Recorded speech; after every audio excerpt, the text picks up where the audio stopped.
This is Michael Orrell of MobileBurn.com and AndroidAuthority.com, and I have with me right now the Motorola DROID X from Verizon Wireless. It was just announced yesterday. It's going to go on sale on July 15th for $199.99 after a $100 rebate. Requires a $29.99 per month smartphone data plan, and if you choose to use the Wi-Fi sharing hotspot feature, that'll run you an additional $20 per month. And this is the update, I guess you could call, the successor of the Motorola DROID, one of the Verizon's very successful Android handsets. Except this one has a much larger screen, a 4.3-inch display. It has the same 854 by 480 resolution as the DROID, but lacks the slide-out keyboard. So you get a really large display, but you lose the keyboard. Also some other changes, though. We have all hardware buttons down at the bottom for search, back, home, and menu. You've got a new 8-megapixel camera here with dual LED flash, and it records 720p HD video, which is really, really nice. Very thin device, 9.9 millimeters, I believe. We've got an HDMI output port right here, as well as the micro USB. One of the cool things that Motorola has done with the design is they've put 3 microphones in it. You can see the main microphone right down here at the base for talking. There's a rear-facing microphone for video recording, and then there is a third microphone up here next to the 3.5mm headphone jack that's used for filtering out ambient noise. And of course, next to the headphone jack we have a power button and a lock button. Turns off the display, as you can see. Swipe gesture to unlock it. Really nice display. This device does run pretty hot, though. I'm not sure if that's due to the radio, the 3G radio, or to the display itself, but one of the things you'll notice on this phone is it's got a lot of new widgets. Motorola is saying officially it's not a Moto Blur device, but the widgets are very much Moto Blur based, and we'll take a look at some of those.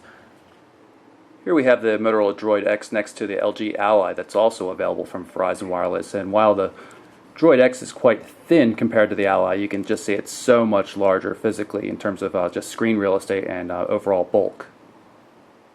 So let's take a look at the home screens. There are 7 of them. You'll notice as I move left and right, the little indicators down at the bottom of the screen, which you can also tap to immediately move to a particular home screen, which is kind of nice. All new widgets.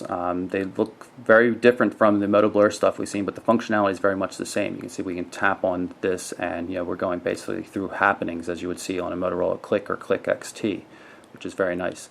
One of the things that has changed, though, is the new ability to dynamically resize the widgets, which is really cool. So you have a lot more flexibility in terms of how you're going to present this information.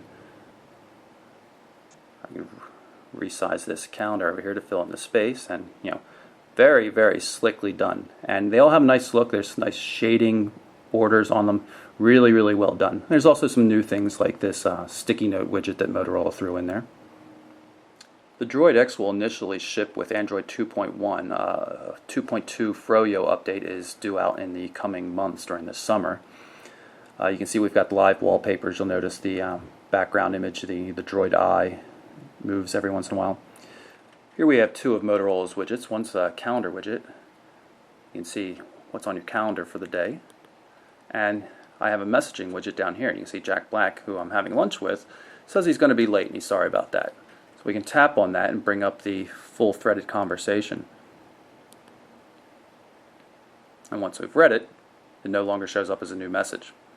And again, just like with prior Android devices, you can long press and drag things to delete them. And if you long press these Motorola widgets, you can, of course, resize them.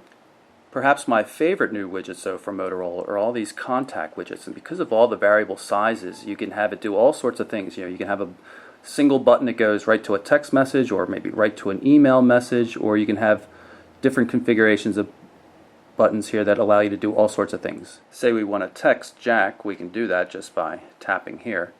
Now it comes with 2 keyboards on the DROID X. This is swipe here, so this is swipe. But we also have an option for a more traditional keyboard, with autocorrection, of course.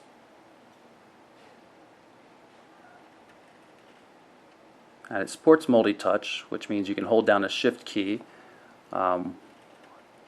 while pressing another letter, which is kind of cool. And of course, you can just send off the message. And as on other recent Android devices, there's also speech-to-text capability. Hey Jack, it's okay, don't worry about lunch.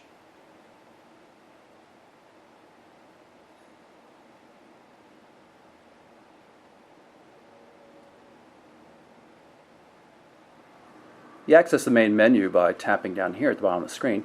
And you'll notice that it loses the 3D scrolling effect that we've seen in other Android 2.1 devices. But otherwise it's the same, alphabetic list of icons. Very easy to scroll. So that wraps up part one of our look at the Motorola DROID X. We'll dive deeper into the camera and other functionality like email and things like that in part two. I'm Michael Orrell from MobileBurn.com and AndroidAuthority.com.